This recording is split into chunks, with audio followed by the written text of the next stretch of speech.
Alhamdulillah. Wassalatu wassalamu ala Rasulillah.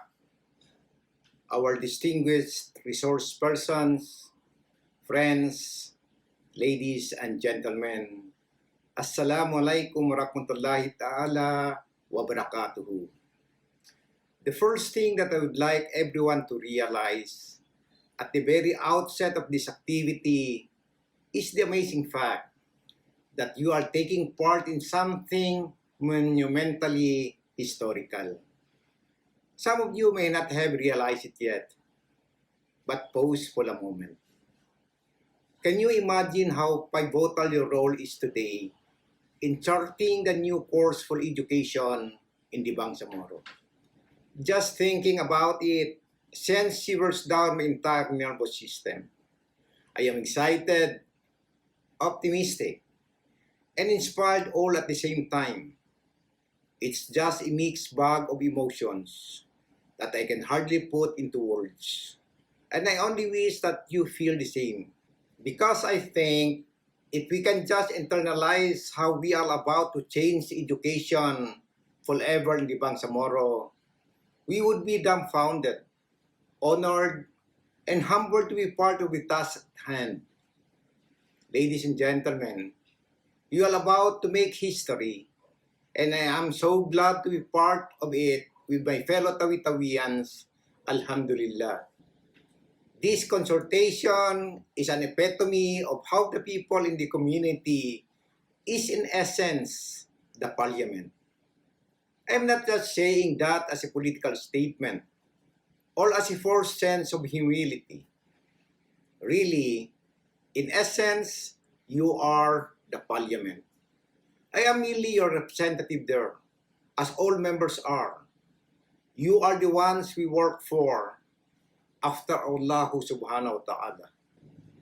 The Bangsamoro Education Code that will eventually come into being is as what we will it to be.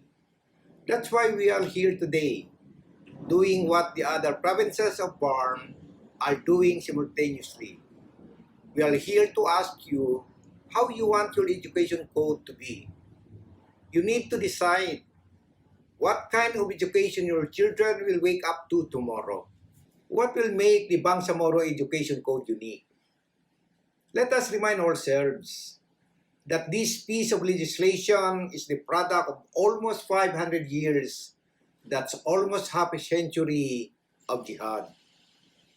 So much lives have been sacrificed to reach the point we are in today. This cannot be just any ordinary education code. This law will be inked with the blood of the Mujahideen and with your hands today. Let's take this very seriously and with absolute conviction. Our struggle continues in a new frontier. It will be fought by our children no longer in the mountains and outskirts of our land, but in the academe, courts of justice, courtrooms, hospitals, and in every professional arena by the next generation of Mujahideen armed with the pen and with the knowledge inculcated in them by an education system we are about to craft today. Our struggle continues in a new frontier. We will be crafting an education system that embodies the ideals and aspirations of the Bangsamoro people. A system that reflects the truth about our history and identity. A system that will shape a strong morality and ethical standards that will produce not only technocrats that can navigate the complexities of the new world, but people of integrity and values that will serve as the strong fabric of our society. This world is a continuing struggle of the hearts and minds, and we have been entrusted to chart this new course for our children, Alhamdulillah.